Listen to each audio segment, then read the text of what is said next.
आप सभी लोगों का मेरे इस यूट्यूब चैनल पे दिल से स्वागत है। अगर आप इस चैनल पर नए हैं तो प्लीज़ इस चैनल को सब्सक्राइब कर लीजिएगा और बगल में जो घंटी का आइकन है उसे ज़रूर दबा दीजिएगा ताकि मेरे चैनल पे आने वाली सारी वीडियो का नोटिफिकेशन आप तक पहुंचता रहे।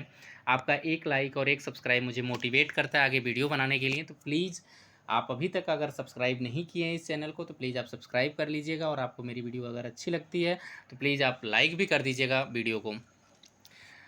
इस वीडियो में आगे बढ़ने से पहले मैं आपको एक बात बताना चाहता हूँ कि जो पिछला जो फाइनेंशियल ईयर था 1 अप्रैल 2021 से लेके 31 मार्च 2022 का, वो समाप्त हो चुका है। और अब जो फाइनेंशियल ईयर चल रहा है वो 22-23, 1 अप्रैल 2022 से लेके 31 मार्च 2023 का फाइनेंशियल ईयर चल रहा है।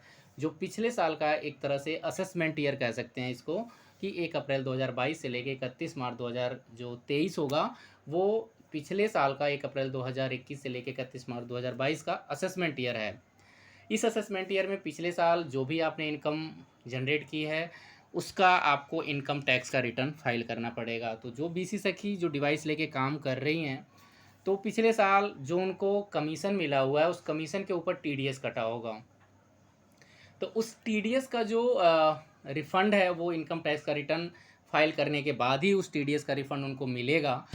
उस टीडीएस का रिफ़ंड कैसे इनकम टैक्स के पोर्टल से चेक करना है, कहाँ से डाउनलोड करना है, वो आने वाले टाइम में वीडियो में मैं डिस्कस करूँगा उस पे। तो आप खुद अपने मोबाइल से ही अपना जो टीडीएस कटा है उसकी डिटेल डाउनलोड कर पाएंगी और उसको चेक कर पाएंगी। तो आने वाले टाइम में बहुत जल्द वो वीडियो अपलोड होगी मेरे जो चैनल पे। और आपका जो इनकम टैक्स का कौन सा फॉर्म आपको भरना है और उस फॉर्म में अपनी इनकम कहाँ कैसे फिल करनी है और पर्सनल डिटेल कैसे भरनी है, वो सारी चीज़ें मैं आने वाले टाइम में वीडियो में डिस्कस करूंगा। इनकम टैक्स के पोर्टल पे कैसे आपको रजिस्टर करना है, रजिस्टर करने के बाद कौन सा फॉर्म आपको भरना है, उस फॉर्म को भरने के बाद आपको टीडीएस का क्लेम कैसे करना है और आपका टीडीएस का रिफ़ंड कैसे आएगा, वो सारी चीज़ें मैं वीडियो में डिस्कस करूंगा आने वाले टाइम में। आप खुद ही अपने मोबाइल से अपना इनकम टैक्स का रिटर्न फाइल कर पाओगे और आपका जो कमीशन पे जो टीडीएस कटा है उसको आप रिफ़ंड ले पाओगे। इसमें अगर फिर भी आपको कोई दिक्कत आएगी तो आप कमेंट के माध्यम से उस वीडियो में आप बता देना, मैं पूरी हेल्प करने की कोशिश करूँगा। तो आइए हम इस वीडियो के बारे में बात कर लें, जो जिस टॉपिक पे मैं वीडियो बनाने वाला था। अ, इसमें जागरण में 29 मार्च को एक खबर छपी है कि ट्रेनिंग के बाद जो है 117 बीसी सखियों ने काम करने से मना कर दिया है। ये प्रतापगढ़ का न्यूज़ है। वहाँ पे 117 बीसी सखी हैं जो जिनकी ट्रेनिंग कंप्लीट हो गई थी, और उन्होंने जो है ट्रेनिंग के बाद जो काम करने से जो है मना कर दिया। और उसमें जो रीज़न उन्होंने दिया है वो रीज़न आप देख सकते हैं। उन्होंने घरेलू जो कामकाज है उसके बोझ के चलते, मतलब वो उनका कहना है कि जो घरेलू जो कामकाज होता है वो मतलब एक तरह से उस पर उनको टाइम नहीं मिलता बीसी सखी का काम करने के लिए, इसलिए वो काम नहीं करना चाहती हैं। और इसमें लास्ट में आप देख सकते हैं यहाँ पे इसमें छापा गया है कि जो दिसंबर में प्रधानमंत्री मोदी जी के द्वारा जो कुछ बीसी सखी हैं जो उनको सम्मानित किया गया था, और उनकी जो इनकम थी एक तरह से 15 से 20 हज़ार बताई गई है इस न्यूज़ में। तो मुझे नहीं लगता कि 15 से 20 हज़ार जो है बीसी सखी कमा रही होंगी। अगर कोई बीसी सखी जो बैंक ऑफ बड़ौदा, हाँ मैं मान सकता हूँ कि अगर जो बीसी सखी बैंक ऑफ बड़ौदा से जुड़ी हुई हैं वो इनकम जो है 5-6 हज़ार या 10 हज़ार भी कमा ले रही हैं, क्योंकि उनके पास ऑप्शन है बहुत सारे काम करने का। और जो बैंक ऑफ बड़ौदा का जो कमीशन है वो भी ज़्यादा है। बैंक ऑफ जो पेमेंट बैंक है उनसे ज़्यादा कमीशन दे रहा है बैंक ऑफ बड़ौदा। तो उनकी इनकम मैं मान सकता हूँ कि अच्छी खासी इनकम है। लेकिन जो पेमेंट बैंक से जुड़ी हुई जो बीसी सखी हैं वो 15 से 20 हज़ार रुपये महीने का कमा रही हैं, ऐसा मुझे नामुमकिन लग रहा है।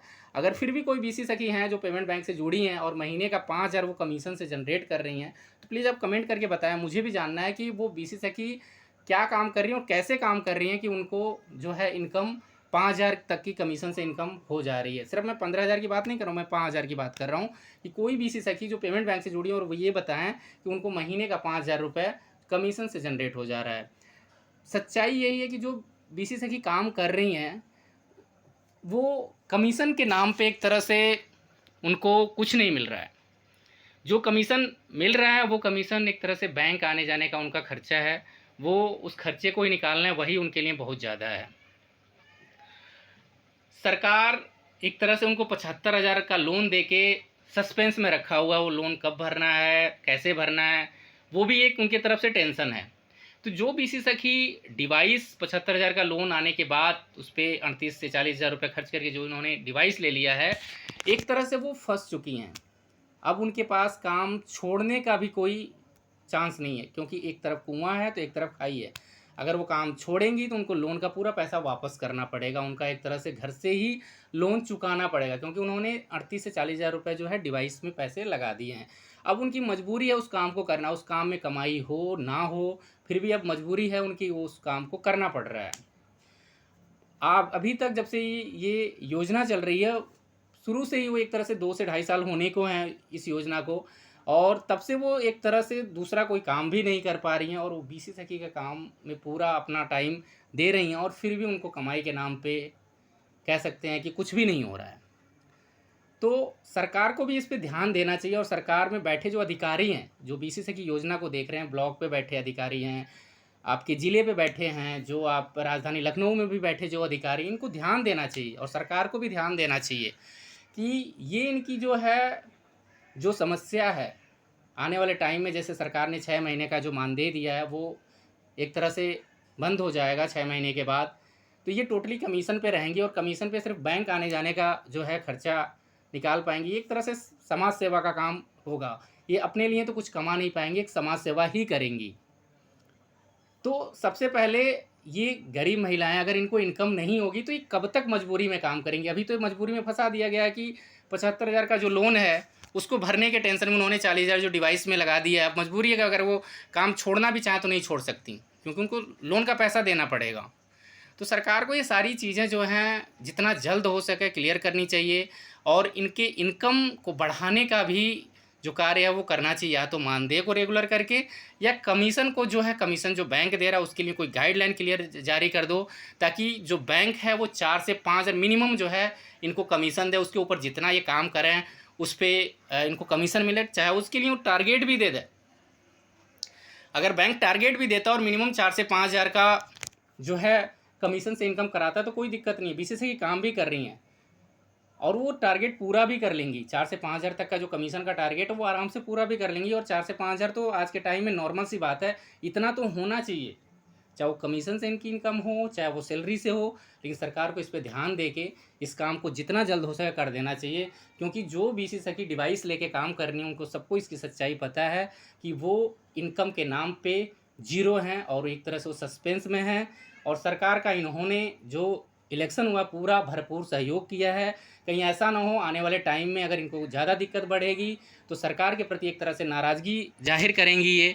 तो सरकार को जितना जल्द हो सके इस पर उनको अपना फ़ैसला देना चाहिए, और जो भी इनकी समस्याएं हैं उसको दूर करने की कोशिश करनी चाहिए।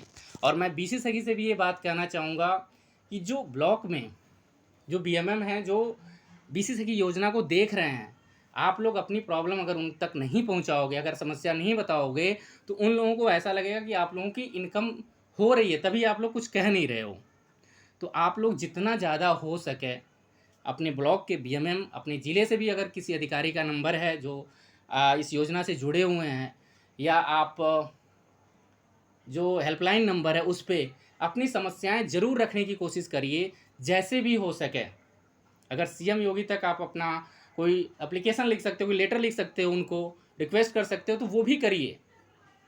जहाँ तक आपकी पहुँच है अपनी समस्याएं बताने की कोशिश करिए, ताकि आने वाले टाइम में आपकी समस्याओं को लेके सुना जाए और जो भी दिक्कतें परेशानियां हैं उसका निवारण किया जाए। तो यही जानकारी आप लोगों के साथ शेयर करनी थी। अगर आपको मेरी वीडियो अच्छी लगती है तो प्लीज़ इस वीडियो को लाइक कर दीजिएगा, और अभी तक आपने इस चैनल को सब्सक्राइब नहीं किया है तो प्लीज़ चैनल को सब्सक्राइब कर लीजिएगा। आप सभी लोगों का मेरा वीडियो देखने के लिए दिल से धन्यवाद। मिलते हैं अगली वीडियो में।